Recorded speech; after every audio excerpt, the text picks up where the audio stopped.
I'm Sheik. I'm Joel, and this is a short print.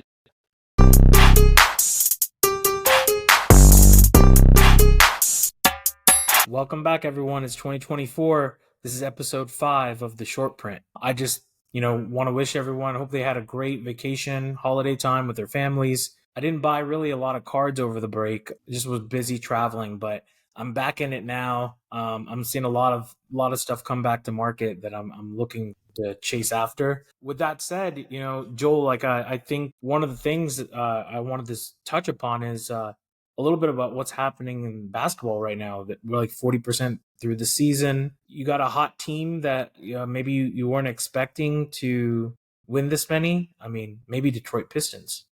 Oh man, the Pistons. I got to tell you, once we started pushing past the record, I placed a couple bets. I bet on the Celtics game, and fortunately, I was able to cash out because I just felt like the Pistons, they're motivated to get over this hump. So I put a bet down. Fortunately, I was able to cash out before that the time hit zero in overtime. Wait a second. Wait a second. Joel, like, this is so crazy you're saying that. I think I put a bet in this exact same game. It was plus 950 or something like that Oh, you put it before the game. before the game, money I line. put the Yeah. bet at halftime when they were up by 20. Wow. I bet on Wow. the Celtics plus 3.5. Oh my gosh! So you got what? What does that pay? It was even. It was even, Yeah. almost even odds. I think I had to bet 110 to win And 100. here, I don't really bet too much, but to me, I like stories, right? And to me, the story was Pistons are the longest losing streak of all time. You see Cade Cunningham looking so like upset and depressed about this losing streak and fighting so hard, and the team is playing extremely hard. And to me, I figured the further they get into that slump, the harder they're going to play, and Yeah. it had to break. I don't know if people can see it because you got to read it backwards. But right here, you can see bet 110 to win 100. Yeah. And it's Boston Celtics. And this was bet at halftime. It was a live odd. Man, So they were up. They were down by 19, weren't they? At the half. they were. But I either had the chance to bet the Celtics to beat the Pistons Yeah. or be plus 3.5. So I chickened out and picked the plus 3.5. Man, But wait, didn't they go to OT? it went to OT. It was a sweat, a major sweat. Yeah, exactly. And so I actually thought, okay, well, if they're playing this hard to beat these guys, then it's just a matter of time after that they were going to beat somebody. Yeah. And ironically, it happened on the next Toronto game. And Yeah. Toronto was without OG Anunoby, Precious Achua, and I guess Malachi Flynn. They don't really count as much, but the only reason I know about this is they traded it to my Knicks, which I've been waiting on OG for a long time. I think it's a good first step for my team. They're probably going to go get another piece maybe in the offseason again. Yeah, no, and I placed a bet on that game too because I was like, okay, I saved myself by cashing out a little bit, and I took all the money that I cashed out and put it against the Raptors. And talk about another sweat. I think the Pistons ended up winning by 2 in that game. Yeah, they were up by I think something like 9 at halftime, and then of course up and down and went back and forth. And right at the end, Pistons pulled it out, and I was able to finally hit a bet for a little bit just because it was fun playing the game. it's interesting. I think I posted on my social, actually, might be yesterday, where they said that the Pistons are going to go after Pascal Siakam because they're looking for win now players. I think I wrote just sarcastically, I said, I'm surprised they even remember what winning is, given that they only do it once a month. So, it's very disappointing, but I will say this. I have a bunch of friends that are really high on Cade. They think he's really good, and I think he probably is. He just doesn't have shooters. He doesn't got the right people around him. Maybe he'll only blossom in a year or two once they get him the right personnel around him. He's going to be the only guy that's untouchable on their team. The funny thing about the Pistons is the fact that they took out the Lakers with Shaq and Kobe, right? Well, Joel, I think you opened it up. I was going to show a different card, but now that you've talked about the Pistons, this is a Ben Wallace jersey number 03 exquisite gold. The guy, the man. Is this the best undrafted player of all time? I mean, given the titles, he's up there. Who would you rather have, him or Rasheed Wallace? I was a big Sheed fan. Yeah, Rasheed was amazing, but they're the best two, I think. Yeah. Best two undrafted players of all time. I'm gonna have to give it to him only because he won a title and he was a multiple defensive player of the year. I honestly think he's probably the next closest to Rodman. Okay, well, just to keep it moving, we just thought the only reason why I was bringing that up is I have a team in mind that, man, that they are so hot right now. I think they're on a collision course with the Denver Nuggets of the Western Conference. And I honestly think if they come out of the West, I believe that it's a weird thing to say, but I think they can take it. They can take it all. And that is the Los Angeles Clippers. Like, they are so Ooh. hot. They're 19-5 the last 24. That's right after they lost 6 in a row when James Harden came to the team. They look unstoppable. They're not even playing all their guys every game. Like, Kawhi's still sitting out a game here and there. Westbrook coming off the bench, just giving them like 10 to 12 points, that's all they need from him. Do you think that team might be like one of the most hateable teams across the hobby, though? Oh, second hatest, second. I think the top will be whoever like has Durant. Ouch, poor Durant. I know he doesn't deserve it. He doesn't deserve it, but that's just how the hobby is on him right now. But I will say this: I saw one guy on IG. He picked up a hardened gold chrome refractor. I think either a PSA 10 or a BGS 95. I can't remember. It could be worth a lot more in about 3-4 months. I'm in on them. I always flake on them. I always do, but I'm in. I've watched a lot of their games because they televise it here in LA, and Lakers are done. They're gonna have to either rebuild or they're just not the team this year. But the Clippers, I would be scared to play them in the playoffs. Who are you gonna you want to stop Kawhi? Fine, stop Kawhi. Then Harden may go off. Okay, if Harden doesn't go off, okay, Paul George, do your thing. Like, it's almost like pick your poison. And I think the Nuggets are like the only team that will be able to stop them. I don't know. I think we can have the conversation if that team goes into the playoffs healthy and gets that run healthy. I know. I think they'll be a top 2 seed. Actually, they're just they're only like a couple games back from the number 2 spot, and I think Oklahoma City, they've been my surprise team. Like, even after they started winning, I refused to believe that they were good, but they look like they could be on the start of like potentially one of those dynasty runs in the sense of always being like Western Conference Finals or finals kind of stuff. But they're a couple years away. They need to lose in the playoffs, and they will, and they'll learn from that. Yeah, Chet was a big upgrade. I don't think people expected Chet to be this good out the gate. And Shea Gilgeous-Alexander, your Kentucky guy. Oh my God, I didn't have this much faith, and I should have. I mean, I knew he's been putting up the stats, but coming this year, he just immediately game 1 and through the season, he just continuously puts up great shooting percentages, great passing. I mean, he's so efficient down low. There's a stat out there that, and like the way that the analytics are working in the NBA, they're like, don't take the mid range, right? They say take the 3, or if you're in the paint, like, and you have a chance to go to the rim, take the shot at the rim. Yeah. Shea Gilgeous-Alexander is not doing it a lot, but he's only posted up 33 times, and he's made 27. Yep, 80%, right? Yeah, it's very.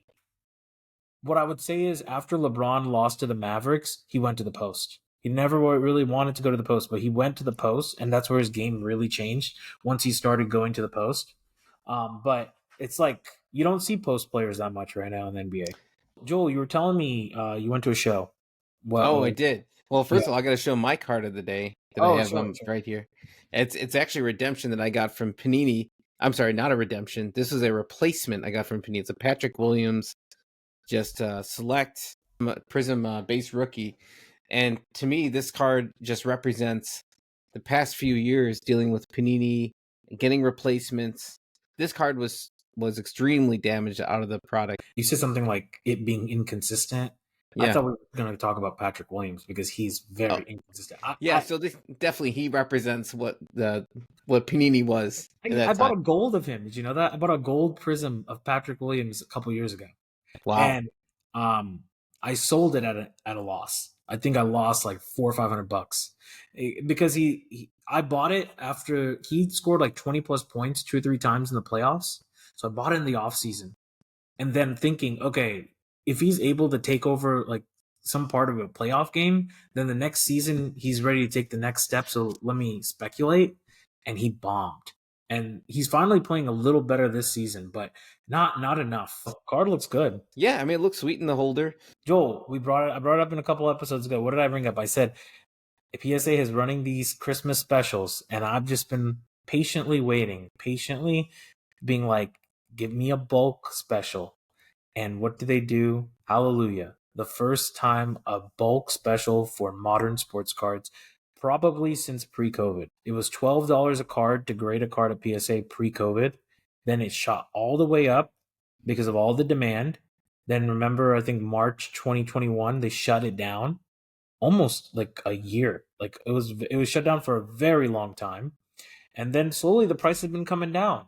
So I have about 500 cards that are going to go. And Wow. thank God that they gave me like till January 31st because I got to get these prepped and honestly one of the things I wanted to tell you is right there's like these card savers, right? Well, I was randomly going through this rabbit hole that I was telling you about on YouTube, and I randomly went back to cards somehow because I started seeing, okay, what are the sales going on of the Clippers cards kind of. And I ran across a video where Ultra Pro, the company, is introducing a new product at either the end of this month or early February, and it's called the Card Preserver. Okay. It is card saver, top loader, team bag, all in one. I'll throw a picture up there now so you can see what it looks like. But it's only like $5 for a pack of 25. But when this product comes out, I will no longer be buying card savers. I believe that this is what's going to be used for grading submissions moving forward. You literally can slide the card in, and then on the back they have a little tab to make it like a team bag. I just have to. You'll see it once it comes out. But I will no longer be buying card savers. This is going to be the future, and you can even probably display the card like on a stand, the way it looks. Yeah, I got to see it. I'm skeptical. I think for me, I think I'm slower to change on my card gadgets. I never did the slab bags. I'm talking about the ones where you put basically a magnetic over your graded card, where it has the border on the Oh, you're edge, talking about or the the slab protective bags. case. Yeah, I see what you're Yeah, saying. and Yeah. to me, it just was extra weight, and so I'll have to see. I feel like the art of the reason why card savers, which I never liked card savers early because I felt like they're so flimsy. Yeah. Right. But for grading purposes, it's nice because you can just stack so many cards and ship them. And once they're together, it becomes like this nice little firm stack of cards that are like a little brick. But the more things you add, the more weight you add to the package, and then you're dealing with a heavier package when you're shipping. Joel, like we could probably go on for a long time on this. We probably should do a whole episode about storage and taking care of your card. Like we all have different techniques, but I will say this, the one thing that I feel is really missing in the hobby for the storage and organization part about it is I really don't have a good way to display my cards yet. You don't want one of those. Have you seen those levitating stands where it has like a I fan tried to buy underneath? one this week actually, but it's not on sale. It's not good on. Really? Yeah, it's still like over $100. I'm like, dude, like I wonder if I can go to a different company outside of sports where it would hold the card in place. I don't know because I've seen those levitating things in so many other products. I went to a local show. It was pretty close to me, so I decided to just truck on out. Unfortunately, it's snowing here. We had to deal with some of that. That wasn't so great. There were some cards there. It was nice just getting to see people. I think the one thing that I heard from a couple people is it's been a while, right? I feel like December was kind of a month where a lot of people just kind of took a little time off, and this was kind of the first show where people were getting back in the groove. As far as cards go, I went looking through the show. I think this particular show just didn't really have it much that was catching my eye, but it led me Mhm. to really think about what do I want, right? And I think that's what as I'm going to shows this year, and that's what I'm really kind of working on is like, what is my new direction going to be with cards? What's going to give me inspiration to kind of take my next little collecting journey within cards? I definitely think, just from conversations we've had, we're on two different parts of our collecting journey. I feel like for the last year or two, I think you've been adding a lot of stuff to your collection, but for the last year or two, I've either been standing still or selling. And so the only reason I stood still or started selling was I started realizing my collecting habits are changing. And I think it took me a good year to 18 months to figure out what would be what I really care about. And maybe that's where you are on your journey, because i- it's hard. There's so many cards out there, but you're kind of like me. When we find one that we like, we're ready Yeah. to spend hundreds and hundreds of dollars. We're not like, I do have some projects where cards are $3, $4. That's okay. But I know you're not that kind of collector. If you really like something, you really want the rarity, you really like want to go after specific players only. So I say just give it time, and it will speak to you. You know. Right, and that's where I'm at. So I think I'm trying to still stay engaged with everyone that I know in the community, trying to still go to shows, but really kind of going by the idea of I don't need to spend money if it's not calling to me, right? And that's okay. So sometimes a win at a show is just by going to the show and enjoying it and not really picking up something, but just getting more of an idea of what I'm looking for and just Yeah. hoping to have something that catches that inspiration this year. Sure. Speaking of that, I thought, you know, I think that's why we're kind of choosing this set. This set today, right, is the 2018 Panini Chronicle, and it was like a combination of me and Joel. We actually both wanted to pick this set. We probably returned back to the '90s after this. But Joel, why don't you kick it off on 2018 Panini Chronicles? Yeah, so 2018-19 Panini Chronicles was actually the second year that they've done this set. The first year was 2017 to 18, and the purpose of this product is to first of all they have the Chronicles set, but I think people are confused on what Chronicles is. So you have the base set of Chronicles, which is its own particular design, but this product was a way to catch other products that may over the years have not had enough meat to them to be supported as their own product. And what they did is they took some of that, basically the best parts of previous product, and they would put those cards into this Chronicles product because there were enough people that like certain sets. So it was a way to keep those sets going forward without completely losing them. They also use Chronicles as a testing ground for some products that they wanted to make in the future. So in the case of 19 to 20, they added Flux for the first time, where we saw the Flux design was in 2019 to 20 Chronicles, which then became a full-on product the following year. Before you go next, Joel, I just want to share my screen to just show off some things. Sure. Yeah. So while you're pulling those up, so a few of the main base sets that were in this product that were brought back were, first of all, Crusade. Was we talked about this actually in a previous episode about Crusade, how Crusade became brought into Chronicles. So here we see Crusade within Chronicles. Elite Black Box had rookie cards within there. Let me see what. Essentials, which was a product launched in 2017-18, didn't Oh. have enough Yeah. fanfare. That was brought into this Mhm, product. mhm. Gala, which provided some extremely rare rookie cards. Luminance, Marquee, and Titanium on the Yeah. base sets. Yeah. This is Luminance. The base one, I mean, it's just basic. It's not anything special. Essentials looks good. Marquee was actually, it looks very good to pull. Mm-hmm. This is ridiculously underwhelming photo, but this entire black section is extremely shiny. And then what you can see is it has a white border around it. So this photo kind of makes it look like it's a metal card, but it is not that. Um, this one, Majestic, I don't really care for it as much, but it actually still does kind of sell well. And oh, here's the Gala, what Joel was talking about, and then Titanium. So here's some things I wanted to talk to you guys about. Okay, so I'm gonna stop sharing, and actually no, I'll keep it going. Joel, in 2023, only 250,000 basketball cards were graded by PSA. Okay. In 2018, this season, there were almost a million PSA basketball cards graded.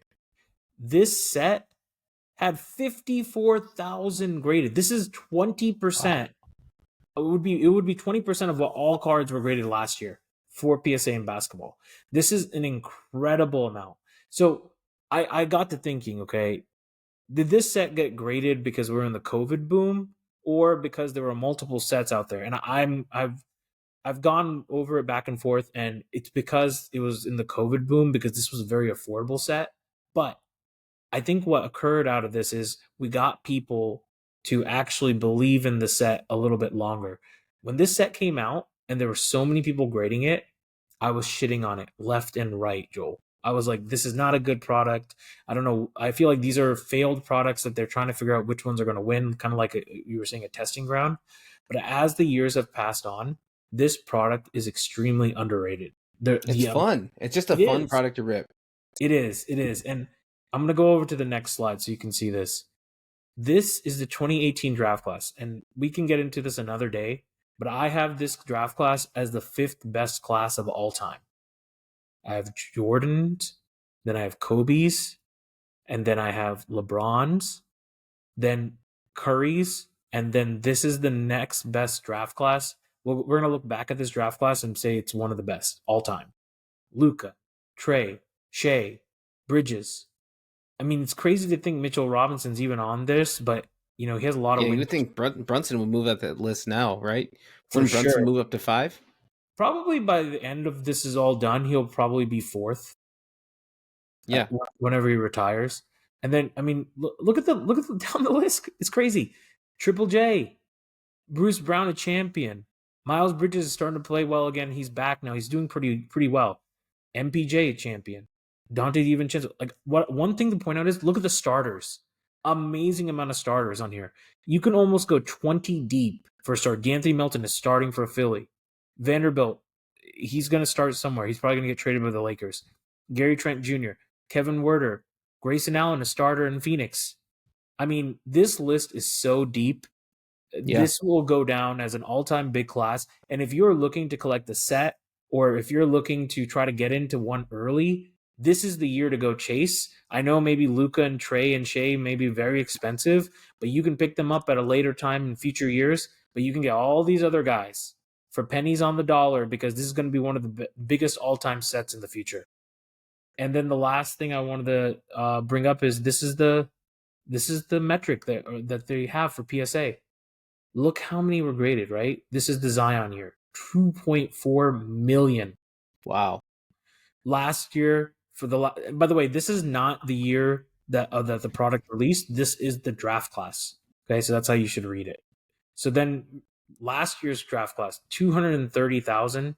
We're only at 35,000 for this year's draft class, but we haven't had any of the big products released yet, right? We haven't had Prism, we haven't had Flawless, so that's all to come. But you can clearly see 50,000 cards coming out of this set. I'll stop sharing now. Wow. No, good stats. Yeah, this product in general. So we talked about the base set having those multiple parallels, or those multiple base sets within a base rookie card brands. But on top of that, on the autograph sets in the hobby version of this product, you could get gold standard rookie jersey autograph cards, and those are numbered down 99 or less. You got the Origins rookie autographs. You got Rookie Ascent, which is a product that didn't take off, and also the XR jumbo swatches, right? Along with Vanguard, which is a 1-year product in 2017-18. So a number of those products from 2017 and 18 that didn't really take off, they put some of the best parts of those products within the Chronicles the next year. Yeah, and they like, my favorite is Vanguard for a different reason. There's a platinum version, which I don't even know if people know. It's a 1 of 1. And I'm not going after it, but there is a Dante DiVincenzo platinum on eBay right now. I don't know if it'll be up by the time this podcast goes up, but it's only at $60 on eBay. It's the first time I've seen a platinum of a decent player in a minute. Then, the other thing I like about it is, Joel, it's numbered to 10 and 99. What other famous set do we know that's numbered to 10 and 99? I'm not putting it up there, okay, because I won't hear the end of it. But it does not look like a card from the Panini era. It looks like a 90s card to me.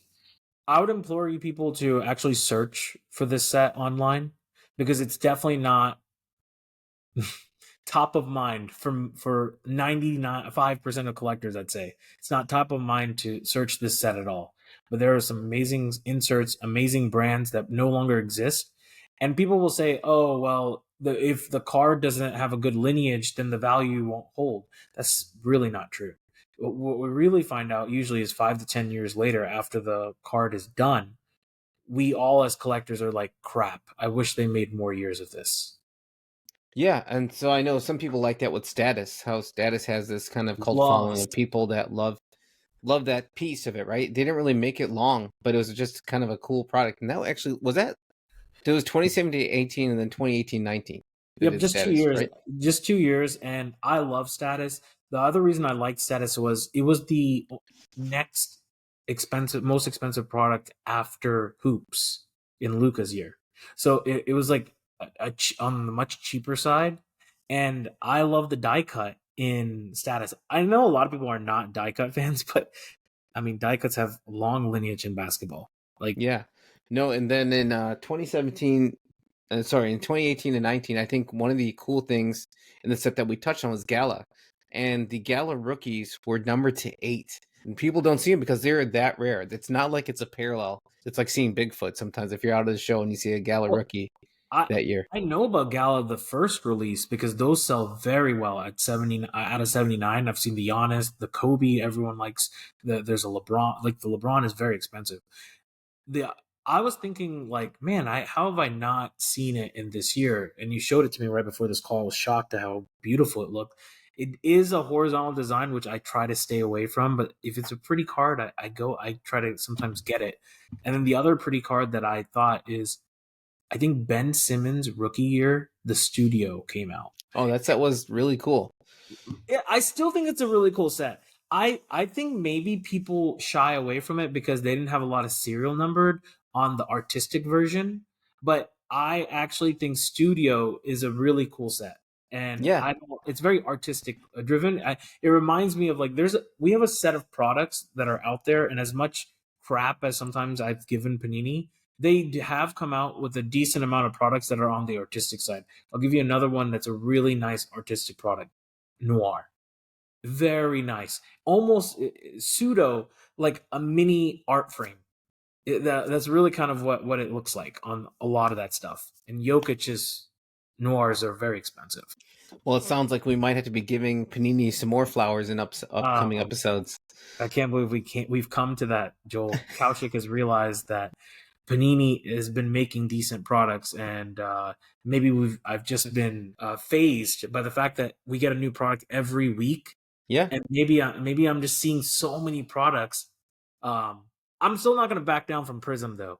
I still can't tell a 2019 Prism from 2023 Prism. I'm not going to back down from that one. But everything else, I gotta maybe give him some props.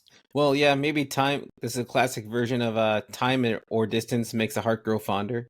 So maybe as some of the stuff starts to fade away, we'll get a little bit more nostalgic for those times in the 2010s where we had Panini products.